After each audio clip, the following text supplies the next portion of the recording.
Pada suatu hari, seorang anak bernama Akil akan masuk ke pondok. Satu hari sebelum mulai pembelajaran di pondok, ia diantar oleh orang tuanya.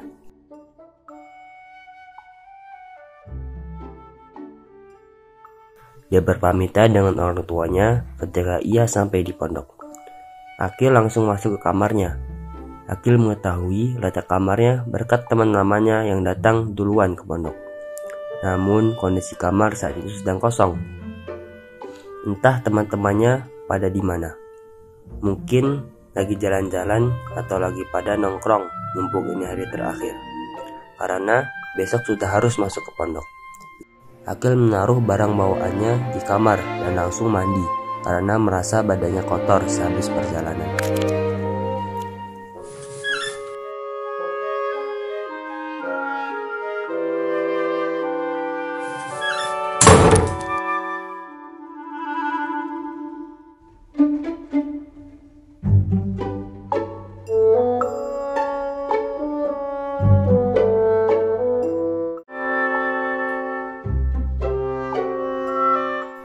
Pembelajaran di pondok pun dimulai.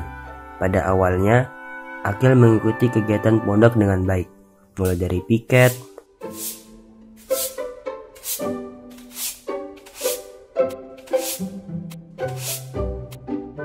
belajar, mengaji, dan juga mencuci pakaiannya sendiri, serta mengatur pengeluaran uang jajannya yang lebih dibatasi.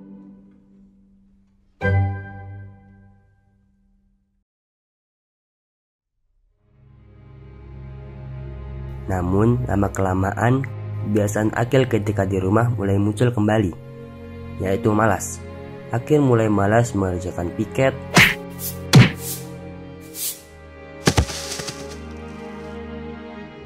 malas belajar di kelas, malas mengaji, bahkan hingga ia tidak masuk ke kelas karena ia malas. Kiai pun meminta teman Akil agar memanggil Akil karena sudah berkali-kali tidak masuk kelas.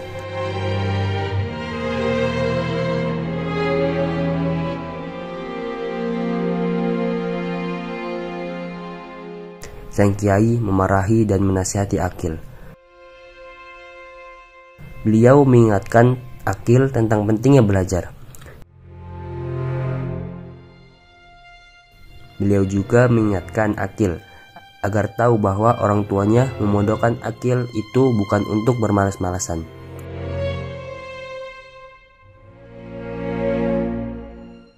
Melainkan supaya Akil menjadi orang yang soleh dan bertanggung jawab. Akil terlihat mendengarkan nasihat sang Kiai dengan baik. Namun di dalam hatinya, dia sakit, atau lebih tepatnya Akil baper. Dia mulai tidak menyukai pondoknya dan ingin pergi dari pondok.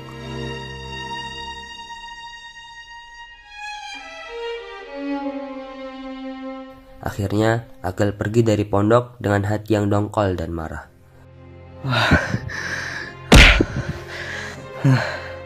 Ia berhenti duduk di salah satu bangku yang ada di embung. Akil berteriak marah dan kesal. Setelah kemarahannya mulai reda, Akil didatangi oleh sosok misterius. Wahai anak muda. Hah? Siapa kamu? Kamu tidak perlu tahu aku itu siapa. Hah? Kalau begitu, kenapa kamu mendatangiku? Apakah kau ingin menghindari kesulitan? Bagaimana kau tahu? Karena kau berteriak dengan keras dan mengeluh karena mendapat kesulitan. Benar juga ya. Jadi, apakah kau ingin menghindari kesulitan? Tentu saja. Tapi apakah itu mungkin? Aku akan memberimu alat. Sosok itu memberikan Akil sebuah alat yang bisa membuatnya melewati waktu, atau dengan kata lain, alat time skip. Alat itu bernama time skip. Hah? Gimana nih makainya? Kau hanya menekan tombol itu. Dan sosok itu berkata, jika kau bosan, tekanlah alat ini. maka kau akan melewatinya. Akil akhirnya kembali ke pondok, dan karena ia pergi pada hari Minggu, maka ia tidak dicari oleh pengurus pondok. Sebab pada hari Minggu, santri diperbolehkan untuk pergi dari lingkungan pondok. Ketika masuk hari Senin, Akil masuk kelas dengan malas. Di tengah pelajaran, Akil ingat tentang alat time skip.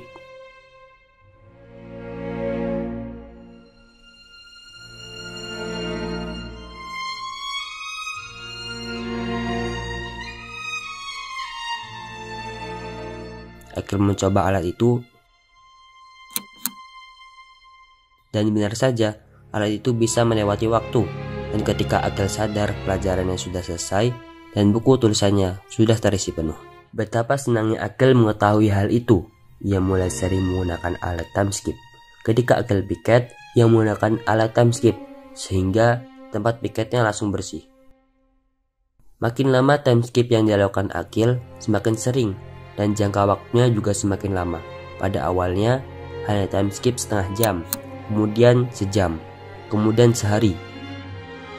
Bahkan ketika masa ujian, Akil langsung men-time skip selama seminggu hingga selesai masa ujian.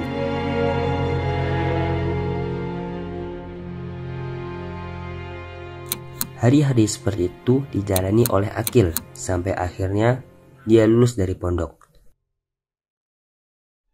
Ketika Akil dan teman-temannya sedang berkumpul di warung dekat embung sebelum kembali ke rumah masing-masing, Akil dan teman-temannya berbincang-bincang, makan dan minum di tempat itu.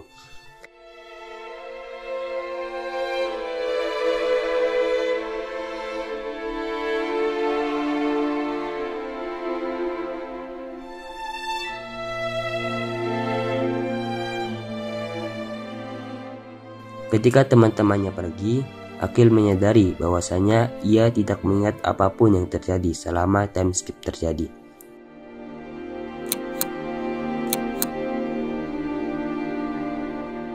Ilmu-ilmu yang seharusnya didapat malah menghilang. Kenangan-kenangan yang indah semasa di pondok juga menghilang. Bahkan skill-skill kehidupan seperti mencuci, public speaking, keorganisasian, dan lain sebagainya yang seharusnya ia dapatkan ketika di pondok juga tidak ada. Bahkan ia tidak mengingat banyak hal tentang yang terjadi di pondok kecuali sedikit. Akil menyesal mengapa dahulu ia banyak melakukan time skip, mengapa ia menuruti kemalasannya. Di tengah penyesalannya, sosok misterius yang dahulu memberikan alat time skip mendatangi Akil. Akil menyalahkan sosok itu karena memberikannya alat time skip. Ini semua gara-gara kamu. Kalau bukan karena kamu, aku pasti tidak akan menyesal sekarang. Bukankah kau yang menerima alat itu? Dan kau merasa senang dengan alat itu? Kalau begitu, tolong kembalikan aku ke masa lalu. Kau hanya perlu membuang alat itu untuk kembali ke masa lalu. Seandainya tidak ada alat itu, maka dia tidak akan menyesal seperti saat ini. Sosok itu membalas, bukankah kamu yang menginginkan alat yang bisa melewati waktu, dan sekarang sudah di masa depan, dan kamu menyesali hal itu? Akil minta agar sosok itu mengembalikan ke masa lalu. Maka sosok itu menyuruhnya untuk membuang alat itu.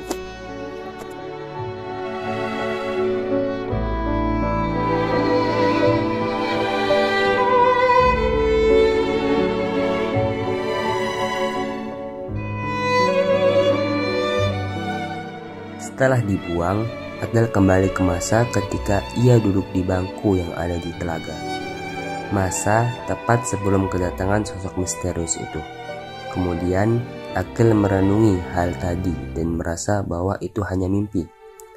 Dia senang karena dengan mimpi tadi dia menyadari pentingnya menghadapi segala kondisi yang berat dan tidak kabur dari kenyataan. Akil kembali lagi ke pondok dengan pemahaman yang baru tentang hidup. Segala rintangan yang ada itu harus dia hadapi dengan serius. Akil menjadi lebih serius dalam mengikuti kegiatan pondok. Akil menjadi lebih serius dalam mengaji Al-Quran. Lebih giat dalam belajar baik di kelas maupun di luar kelas. Lebih serius dalam mengerjakan piket. Lebih serius dalam segala kegiatan yang ada di pondok. Akil menjadi orang yang baik dalam pribadinya dan tingkah lakunya. Dia tidak lagi membenci guru-gurunya.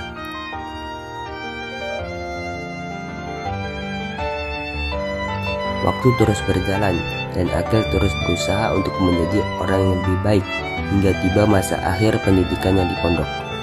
Akil lulus dan teman-temannya lulus. Mereka semua berkumpul di warung dekat embung.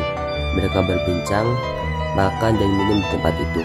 Dan kali ini Akil duduk dan mengingat semua ilmu, pencapaian, skill dan kenangan yang dia dapatkan ketika di pondok.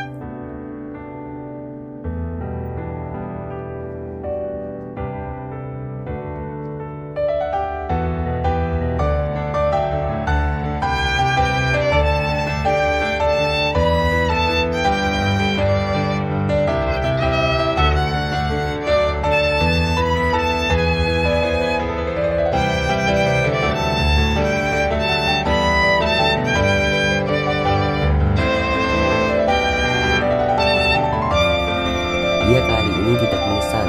Dia bahkan bahagia karena dapat menjadi anak yang baik, solih dan bermanfaat, yang mendekati harapan dari orang tuanya dan guru-gurunya. Akil bersyukur kepada Allah Subhanahu wa taala karena tanpa izin Allah Subhanahu wa taala ia tidak akan dapat menjadi orang yang baik seperti sekarang.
Satya banyak kamu.